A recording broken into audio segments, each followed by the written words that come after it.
I mentioned GOP and the Republicans, and the Republicans seemingly going to go for Arctic geoengineering. Was that right?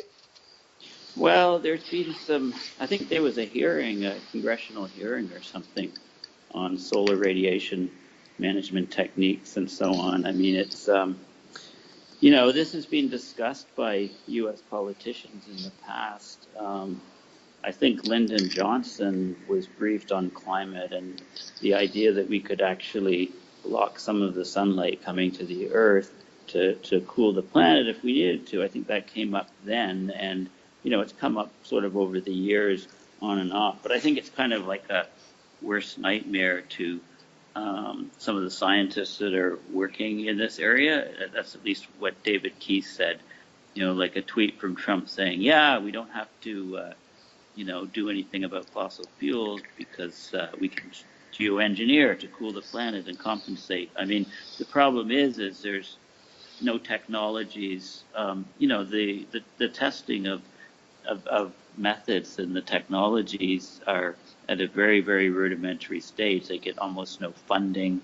You know, it's just done piecemeal at a few different places. And, you know, I think that one of the things that people have to really understand is, you know, first of all, you know, you have to really understand that we do have a severe problem with our climate. Things are changing so quickly that it's, you know, I've been saying it's an emergency, a global climate emergency needs to be declared. And then the question is, if that's done, you know, what do we do about it? And one of the big factors for saying that is that the International Energy Agency has said that our global anthropogenic or human-caused emissions, and that includes land use changes, has been flattening for the last 3 or 4 years. But the problem is that the levels of carbon dioxide in the atmosphere have been rising at record-setting rates for the last number of years. In fact, the last 2 years, it was over 3 parts per million, which is just, you know, and it's been in the high 2s. But you know, these last few years, the levels of CO2 in the atmosphere have been, you know, literally skyrocketing. Can you clarify that in terms of? You said 3 parts per million. Can you clarify that in terms of what I know to be like 408 or whatever it is? Yeah, so we've gone over, you know, well over 400 parts per million. We're about that. I think we touched 410, but there is a seasonal variation. Right. Yeah. Right. And we were at 280 at the beginning of the Industrial Revolution. So we've had a very rapid rise. Now, the rise in the last number of years, that 3 ppm, over 3 ppm last year, and also in 2015, those rises are unheard of for what we've seen in the past.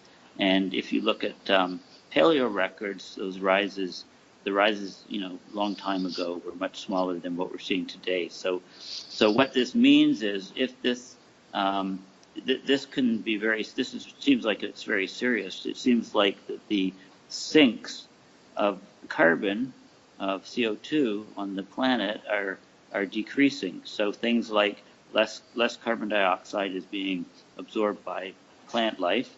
You know, these massive fires and things are releasing lots of CO2 into the atmosphere, and also taking out the plants that used to suck up the CO2.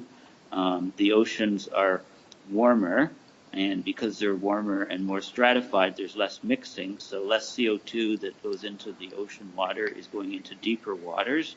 So there's less being captured by the warming oceans. And there's a lot of other factors, you know, a lot of these other feedbacks. And so the problem is, you know, we don't, like, this is an emergency, because if more and more comes out, if the sinks fail more and more, then the levels will continue to rise very rapidly in the atmosphere. And even, you know, it becomes independent of our emissions. Our emissions don't, you know, they make it worse. But we get a lot coming out from natural systems. We've kind of lost. We've kind of waited too long, and things have gone out of control.